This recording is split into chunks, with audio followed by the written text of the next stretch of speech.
आप सभी शिक्षक साथियों का स्वागत है। आज हम लोग सक्षमता परीक्षा 5 में पर्यावरण से पूछे जाने वाले बेहद ही महत्वपूर्ण प्रश्नों को कवर करने वाले हैं। अगर आप मेरी हर वीडियो को देखना चाहते हैं, साथ ही मैं जो पढ़ाता हूं उसका पीडीएफ भी चाहते हैं, तो आप दिए गए इस नंबर पर कांटेक्ट कर सकते हैं। ठीक है, चलिए हम लोग आज का सेशन स्टार्ट करते हैं।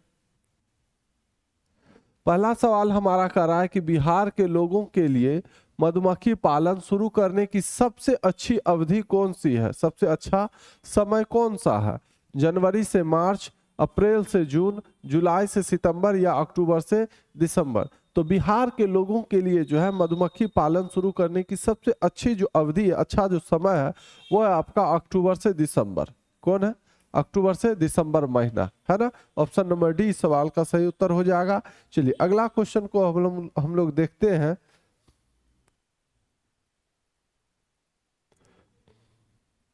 दूसरा सवाल आपका, केंचुए को किसान का मित्र क्यों कहा जाता है? किसान का मित्र किसे कहा जाता है, यह भी प्रश्न हो सकता है ना।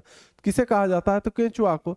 तो केंचुए को किसान का मित्र क्यों कहा जाता है? वे मिट्टी को उपजाऊ बनाते हैं इसलिए, या वे फसलों को कीड़ों से बचाते हैं इसलिए, या वे किसानों को छाया देते हैं, या वे खेत की रखवाली करते हैं? किसान का मित्र क्यों कहा जाता है? क्योंकि वो जो है केंचुआ मिट्टी को उपजाऊ बनाता है। क्या करता है? मिट्टी को उपजाऊ बनाता है। ऑप्शन नंबर ए इस सवाल का सही जवाब हो जाएगा। ठीक है, चलिए नेक्स्ट क्वेश्चन हम लोग देख लेते हैं।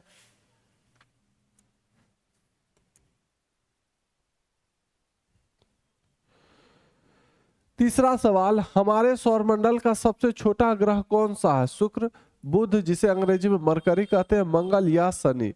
तो हमारे सौरमंडल का जो सबसे छोटा ग्रह है वो है आपका बुध।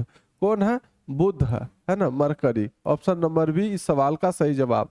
मरकरी इसलिए दे दिए क्योंकि हो सकता है कि एग्जामिनर बुध ना देकर जो है आपको मरकरी दे दे। ठीक है, तो हर चीज का ख्याल रखते हुए हम बना रहे हैं ताकि आप लोग को दिक्कत ना हो, है ना। हमारे सौरमंडल का सबसे छोटा ग्रह बुध, जिसे अंग्रेजी में मरकरी कहते हैं। ठीक है, चलिए अगला क्वेश्चन हम लोग देख लेते हैं। क्वेश्चन नंबर 4 ये रहा आपके सामने। चौथा सवाल आपका, ब्रेल लिपि कितने बिंदुओं पर आधारित होती है? 4 बिंदु पर, 6 बिंदु पर, 8 बिंदु पर या 10 बिंदु पर? तो ब्रेल लिपि जो है आपका 6 बिंदुओं पर आधारित होती है। कितने बिंदुओं पर? 6 बिंदुओं पर। ऑप्शन नंबर बी इस सवाल का सही उत्तर हो जाएगा। ठीक है, ब्रेल लिपि कितने बिंदुओं पर आधारित होती है? तो 6 बिंदुओं पर आधारित होती है। चलिए पांचवा सवाल ये रहा आपके सामने।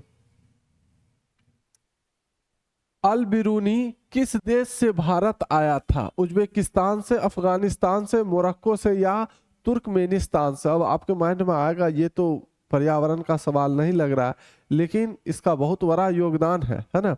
ये नहरों तालाबों के बारे में बहुत अच्छा जानकारी रखते थे, इसलिए ये सवाल पर्यावरण के अंतर्गत आ गया, है ना। चलिए अल बिरूनी जो है किस देश से भारत आया था? तो वो आया था आपका उज्बेकिस्तान से। किस देश से आया था? उज्बेकिस्तान से। ऑप्शन नंबर ए इस सवाल का सही उत्तर हो जाएगा। चलिए अगला क्वेश्चन हम लोग देख लेते हैं। क्वेश्चन नंबर 6,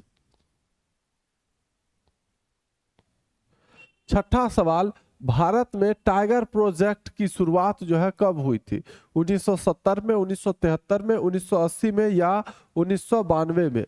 तो भारत में टाइगर प्रोजेक्ट की शुरुआत जो हुआ था वो हुआ था 1973 में, 1973। ऑप्शन नंबर बी इस सवाल का सही जवाब हो जाएगा। ठीक है, चलिए नेक्स्ट क्वेश्चन हम लोग देख ले।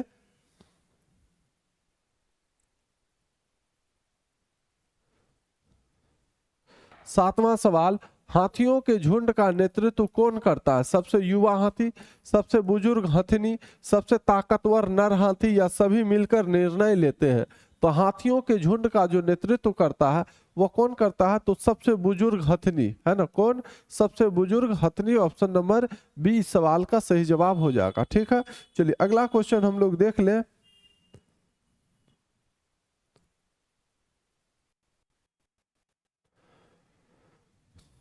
आठवां सवाल, चेराव नाच कहाँ के लोग करते हैं? झारखंड के, मिजोरम के, मणिपुर के या मेघालय के?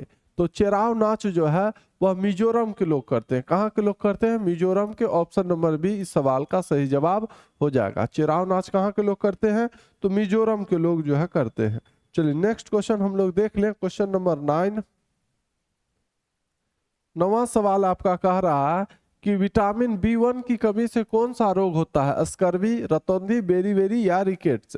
तो स्कर्वी जो है आपका विटामिन सी की कमी से होता है ना। रतौंधी आपका विटामिन ए की कमी से, बेरी आपका विटामिन B1 की कमी से, और रिकेट्स आपका विटामिन डी की कमी से होता है। तो हमसे पूछा था विटामिन B1 की कमी से कौन सा रोग होता है? तो बेरी होता है। कौन सा रोग होता है?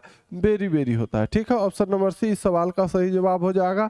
चलिए नेक्स्ट क्वेश्चन हम लोग देख लेते हैं, क्वेश्चन नंबर 10। 10वां सवाल आपका कह रहा है कि चिपको आंदोलन के नेता सुंदरलाल बहुगुणा का संबंध किस राज्य से है? हिमाचल प्रदेश से, उत्तराखंड से, उत्तर प्रदेश से या हरियाणा से? तो चिपको आंदोलन के जो नेता सुंदरलाल बहुगुणा थे, है ना, उनका संबंध जो है आपका उत्तराखंड से था। कहां से? उत्तराखंड राज्य से। ऑप्शन नंबर बी इस सवाल का सही जवाब हो जाएगा। ठीक है, चलिए अगला क्वेश्चन हम लोग देख लेते हैं।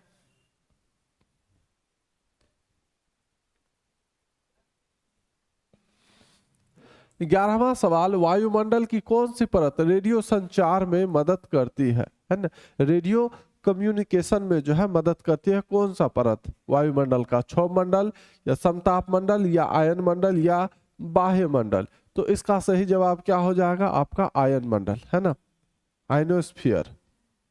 Option number C. ठीक है, या तो आयन मंडल दे दे या आयनोस्फीयर दे दे अगर एग्जाम में आ गया तो, ताकि आपको दिक्कत ना, है ना। ऑप्शन नंबर सी इस सवाल का सही जवाब हो जाएगा। चलिए नेक्स्ट क्वेश्चन हम लोग देख लेते हैं, क्वेश्चन नंबर 12। 12वां प्रश्न आपका, सौर मंडल का सबसे गर्म ग्रह कौन सा है? बुध, शुक्र, मंगल या बृहस्पति? तो सौर मंडल का सबसे गर्म ग्रह कौन है? तो वो है आपका शुक्र, जिसको अंग्रेजी में वेनस कहते हैं ना। या तो शुक्र दे दे या वेनस दे दे, तो अगर आप पढ़े हुए हैं तो आपको दिक्कत होगा ही नहीं, है ना। तो ऑप्शन नंबर बी आपका सही जवाब हो जाएगा। चलिए अगला क्वेश्चन बताएंगे आप लोग, इसका सही जवाब क्या होना चाहिए। 13वां सवाल का सही उत्तर क्या होगा? ढोकला कहाँ का मुख्य भोजन है? महाराष्ट्र का, राजस्थान का, गुजरात का या पंजाब का? केम छो ढोकला भाई, है ना। ढोकला कहाँ का मुख्य भोजन है? तो वो है आपका गुजरात का। कहाँ का? गुजरात का। ऑप्शन नंबर सी इस सवाल का सही उत्तर हो जाएगा। ठीक है, चलिए अगला क्वेश्चन हम लोग देख लेते हैं, क्वेश्चन नंबर 14। दूषित पानी पीने से कौन सी बीमारी हो सकती है? टाइफाइड, खसरा, एनीमिया या रिकेट्स? तो दूषित पानी पीने से जो है कौन सी बीमारी हो सकती है? तो वो हो सकता है आपका ऑप्शन नंबर ए, टाइफाइड। कौन सा बीमारी हो सकता है? टाइफाइड हो सकता है ना। चलिए अगला क्वेश्चन और इस सेशन का अंतिम प्रश्न, क्वेश्चन नंबर 15वां ये रहा आपके समक्ष। 15वां सवाल क्या कह रहा है?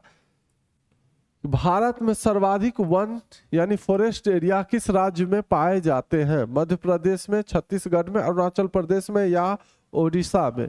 तो भारत में सबसे अधिक वन जो है किस राज्य में पाया जाता है? तो वो पाया जाता है आपका मध्य प्रदेश में। कहाँ पाया जाता है? मध्य प्रदेश में। ठीक है, अगर वीडियो अच्छा लगा तो वीडियो को लाइक जरूर कर दीजिएगा। अभी तक इस परिवार से नहीं जुड़े हैं तो चैनल को सब्सक्राइब कर लीजिए।